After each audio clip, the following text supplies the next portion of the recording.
പടിഞ്ഞാറൻ അമേരിക്കയുടെ പകുതിയും കാട്ടുതീയിൽ കത്തിയമരുമ്പോഴാണ് അന്താരാഷ്ട്ര നീതിന്യായ കോടതിയിലെ ജഡ്ജിമാരെ നിരോധിക്കുന്നതിനുള്ള ഒരു പ്രധാന പ്രമേയം അമേരിക്കൻ കോൺഗ്രസ് പാസാക്കിയത്. പലസ്തീൻ യുദ്ധത്തിൽ ഇസ്രയേൽ പ്രധാനമന്ത്രി നെതന്യാഹു കുറ്റകൃത്യങ്ങൾ ചെയ്തുവെന്ന് അന്താരാഷ്ട്ര നീതിന്യായ കോടതി വിധിക്കുകയും അദ്ദേഹത്തെ അറസ്റ്റ് ചെയ്യാൻ ഉത്തരവിടുകയും ചെയ്തിരുന്നു. നെതന്യാഹുവിനെ പ്രതിരോധത്തിലാക്കിയ വിധിയായിരുന്നു അത്. എന്നാൽ നെതന്യാഹുവിനെ സംരക്ഷിക്കുന്നതിനായി അമേരിക്ക ഇപ്പോൾ ജഡ്ജിമാർക്കെതിരെ ഒരു പ്രമേയം കൊണ്ടുവന്നിരിക്കുകയാണ്. അന്താരാഷ്ട്ര നീതിന്യായ കോടതിയെ കങ്കാരു കോടതി എന്നാണ് അമേരിക്ക വിളിക്കുന്നത്.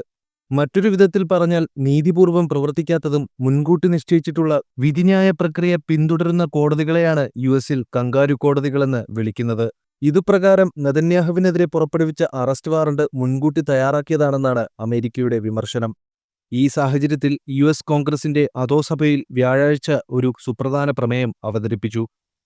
അന്താരാഷ്ട്ര നീതിന്യായ കോടതിയുടെ അധികാരപരിധി അമേരിക്ക അംഗീകരിക്കുന്നില്ല. അതിനാൽ അമേരിക്കൻ പൗരന്മാർക്കോ അമേരിക്കയുമായി സൗഹൃദമുള്ള രാജ്യങ്ങളിലെ പൗരന്മാർക്കോ എതിരെ ഏതെങ്കിലും രാജ്യം കേസ് ഫയൽ ചെയ്താൽ ആ രാജ്യത്തിന്റെ സമ്പദ്വ്യവസ്ഥ മരവിപ്പിക്കാനും വിസ നിഷേധിക്കാനുമുള്ള അവകാശം അമേരിക്കയ്ക്കുണ്ടാകുമെന്നാണ് പ്രമേയം പറയുന്നത്. കഴിഞ്ഞ മെയ്യിലാണ് അന്താരാഷ്ട്ര ക്രിമിനൽ കോടതിയിലെ പ്രോസിക്യൂട്ടർ കരീം ഖാൻ നെതന്യാഹുവിനെതിരെ കേസ് ഫയൽ ചെയ്തത്. നിലവിൽ പാസാക്കിയ പ്രമേയത്തിൽ അദ്ദേഹത്തെയും അദ്ദേഹത്തെ സഹായിച്ചവരെയും അമേരിക്കയിലേക്ക് പ്രവേശിപ്പിക്കില്ലെന്ന് പറയുന്നു. ട്രംപിന്റെ റിപ്പബ്ലിക്കൻ പാർട്ടിയിലെ 198 അംഗങ്ങളും പ്രമേയത്തെ പിന്തുണച്ചു. ബൈഡന്റെ ഡെമോക്രാറ്റിക് പാർട്ടിയിലെ 45 അംഗങ്ങളും ഈ പ്രമേയത്തെ പിന്തുണച്ചുവെന്നതാണ് അതിശയിപ്പിക്കുന്ന കാര്യം. ആകെ 243 വോട്ടുകളുടെ ഭൂരിപക്ഷത്തിലാണ് പ്രമേയം പാസായത്. 140 പേർ എതിർത്ത് വോട്ട് ചെയ്തു. പലസ്തീനിൽ ഏകദേശം 46,000 പേരെ കൊന്നൊടുക്കിയ ഇസ്രയേൽ സൈന്യത്തെ നയിച്ച ഭരണാധികാരിയാണ് നെതന്യാഹു. അമേരിക്കയുടെ അധോസഭ പാസാക്കിയ പ്രമേയം യുഎസ് കോൺഗ്രസിന്റെ ഉപരിസഭയായ സെനറ്റിൽ പാസായാൽ നിയമമാകും. ഈ നിയമം നെതന്യാഹുവിനെ രക്ഷിക്കുമെന്നാണ് വിലയിരുത്തൽ. അമേരിക്കയും ഇസ്രയേലും ഉൾപ്പെടെയുള്ള ചില രാജ്യങ്ങൾ അന്താരാഷ്ട്ര നീതിന്യായ കോടതിയെ അംഗീകരിച്ചിട്ടില്ല.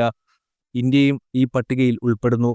അതിനിടെ കാലിഫോർണിയയും ലോസ് ഏഞ്ചൽസും ഉൾപ്പെടെ പടിഞ്ഞാറൻ യുണൈറ്റഡ് സ്റ്റേറ്റ്സിന്റെ പകുതിയും നിലവിൽ കാട്ടുതീയുടെ പിടിയിൽ വലിയ നാശനഷ്ടങ്ങൾ നേരിടുകയാണ്. വ്യാഴാഴ്ച വരെയുള്ള കണക്കനുസരിച്ച് തീപിടുത്തത്തിൽ ഏകദേശം 4.3 ലക്ഷം കോടി രൂപയുടെ നാശനഷ്ടമുണ്ടായി.